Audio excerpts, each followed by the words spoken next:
not going to solve the problem. So let me make it clear. Let's make it clear for everybody. Islam does not call, does not condone, nor does it, I repeat, nor does it call for any such thing as an honor killing. Muslims who commit the act of honor killing simply do it because of their own backward cultural... What a liar you are. Peace of Christ to all. Guys, we don't give speeches. We go right away to proofs and reference. Let us open the Quran and prove that this guy is a liar like all Muslims who try to defend Islam in YouTube. Here we go. This is chapter 18. You can go and read from verse 60 all the way to the verse number 80. It's fun, by the way, because in here, by the way, you will see that the Prophet Moses, he forgot his fish, which is not fish, by the way. It is a whale. You know, a whale. Imagine how huge is the whale. He forgot his whale on the rock. The Muslims, when they translate it as a fish. What a liar. Just because they want to cover the big fat lie in the Quran. How somebody can carry a whale when he is traveling and he put him in the rock? No problem. No problem. Anyway, this is not our topic. So in here, there is a story about a prophet, his name Al-Khidr. Al-Khidr. And before I tell you the story, I want to explain to you from the Quran. Actually, I'm not going to explain it. You will read it with me. That this prophet, he was one of the most, like one of the biggest of his time as a prophet of Allah. Even Moses himself is learning from him. Where we see that? If we go and read, we will see. Talking about Musa in his trip, they found one of our slaves. Who is that slave? The Prophet Al-Khidr, into whom we had given mercy from us. So he have a lot of mercy. This prophet, man, he is full of mercy. Like, you know, you open his pocket, there is mercy there. You open his wallet, there is mercy. You open even the boogers in his nose, it's mercy. Mercy everywhere. Even when he do poo-poo, mercy drop. And we will show you how much merciful he is. And had taught him the knowledge from our presence. So this guy, Allah, he gave him the knowledge. And by the way, if you don't like the translation, Muslims, we can change it, no problem. You see, whatever you want. This is Dr. Muhsin, and this is a Quran Explorer website. This is not my website, remember. Anyway, so we will see in here, because I know Muslims will say, oh, you know, this is false. This is Quran Explorer website. This is an Islamic website, not mine. Let us continue. Here we go. So, in here, we will see the following. That and here Allah saying about him that he gave him all the mercy, he gave him all the wisdom and the knowledge, and even Moses himself, he want to follow Al-Khidr.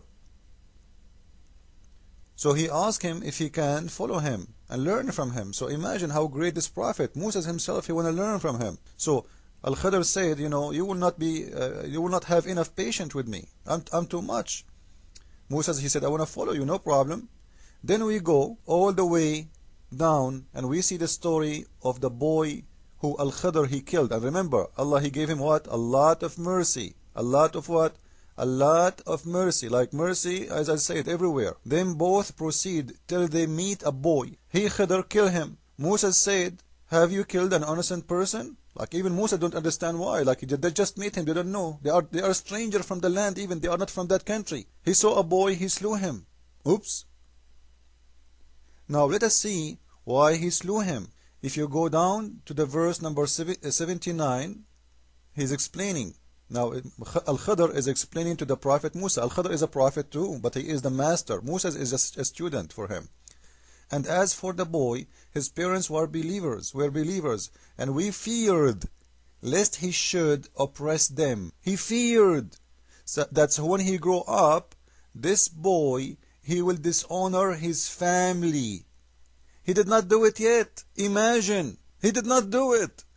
But remember, because Allah, he gave him the wisdom and he gave him the knowledge. So the prophet, he in here saying, this boy, when he grow up, he will be an infidel. So I killed him. So he will dishonor his family by dishonoring Allah. In Islam, the honor killing, it's not about honoring a person. It's about dishonoring Islam itself. So the family take action. If you dishonor Islam, if you dishonor Allah, it's a dishonor to the family too. and it is not from their mind. Remember, in Islam, nobody is allowed to kill if it's not permitted to him to kill. Otherwise, he himself will be killed. This is why in the Middle East, if you kill your own daughter or your own son for doing something bad, you don't go to jail, because this is an Islamic law. No jail for someone he killed his son or his daughter, especially if it's a female, for an honor killing, because she or he did dishonor Allah, not only the parents. So it's permitted for them to kill anytime they want, as long the reason is dishonoring Allah. How you dishonor Allah? If you say, like now, I say Allah is false. According to Islam, it's okay to kill me. If I say Muhammad is false, according to Islam, it's okay to kill me. Or if I do something bad, according to Islam, like, if the parents, they want the girl to not to wear jeans, to wear Islamic clothes. If she do those, the Muslims, if they are living in Islamic country, they can kill her. And you see even Muslims doing that even in the West.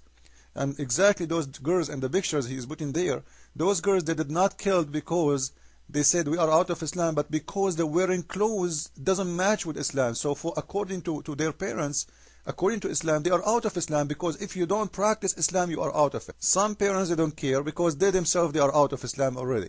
But some parents, things for them is serious. And in Islam, every Muslim have the right to take an action, not the government. Now, to give more explanation, because some Muslims will say, no, this is all is a lie. This is the official government website of Jordan, Ministry of Islam of Jordan, the Kingdom of Jordan. I will post the link next to my video, please everybody, and go and read it. And you will see that the Prophet Al-Khudr, when he saw the boy, you see, he's just a boy.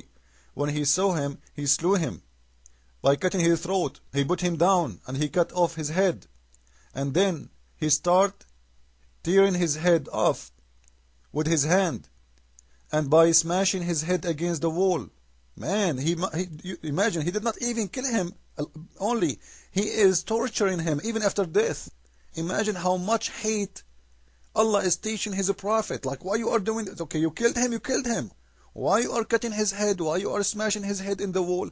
And actually, if you go and read more, you will see in different explanation that he cut meat from his shoulder, trying to show Musa that it's written in his shoulder, this boy, that he is a kafir. If you go, this is verse number 74. If you go to the verse where the prophet supposedly explaining to the prophet Moses, why he killed, he said, "And as for the lad whom I killed, his parents were believers and greatest people of that township.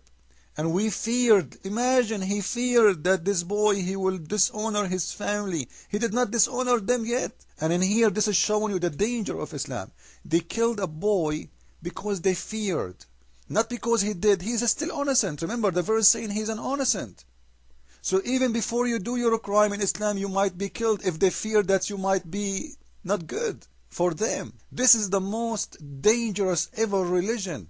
If somebody fear, like remember Surah 4 verse 34, where it says fear their disloyalty, like the man, he can beat his wife because he fear her disloyalty by disobedience. Like if he say to her, cook for me, and she say, okay, I'm going to cook, but he did not like the tone of her voice, he can beat her because he fear. She did not do a crime yet, she did not disobey him yet, because he fear. So before they do the action, they can punish you. And this is the madness of Islam. How you can kill somebody for a crime he did not do yet? He did not do it. He's innocent. He's just a little boy. He did not grow up. This is how dangerous it is. And actually, if you think about it, this is showing us how filthy it is God. This is Ibn Kathir. You can go and read there. This is the website of Islamic Ibn Kathir, not me. And here you will see that this is a big fat lie. Do you know why? Because if Allah, He want to kill every boy before he grow and leave Islam, every girl before she grow and leave Islam, how come there is millions and millions and billions of people, they are growing and they are out of Islam? Why this boy alone? Simply because all of it is a lie. Because if Allah, He fear any boy to grow and dishonor his Islamic family, He should not allow any boy grow from those who will dishonor his family. So the whole story is just a lie made by the one who made the Quran, showing us the ignorance of Allah and the hate, and how much this book is teaching hate even against their own children. Which means, you know what, you should be willing to kill your son if you fear that maybe one day he will dishonor Islam. And Islam means Muhammad, by the way, because after all, everything will go back to Muhammad. You know, and by the way, in Islam, one of the funny things to show you that the God in Islam is Muhammad, not Allah. In Islam, if you curse Allah, you might be forgiven. They give you 3 days to return back to Islam. But if you curse Muhammad, even if you return back to Islam, they will kill you. This is how important Muhammad. If you curse Allah himself, no problem. We give you 3 days to repent. If you curse Muhammad, death is your penalty, even if you repent. This is telling us who is the God in Islam. It is Muhammad. Muhammad, he just used the name of Allah to fool those people, to control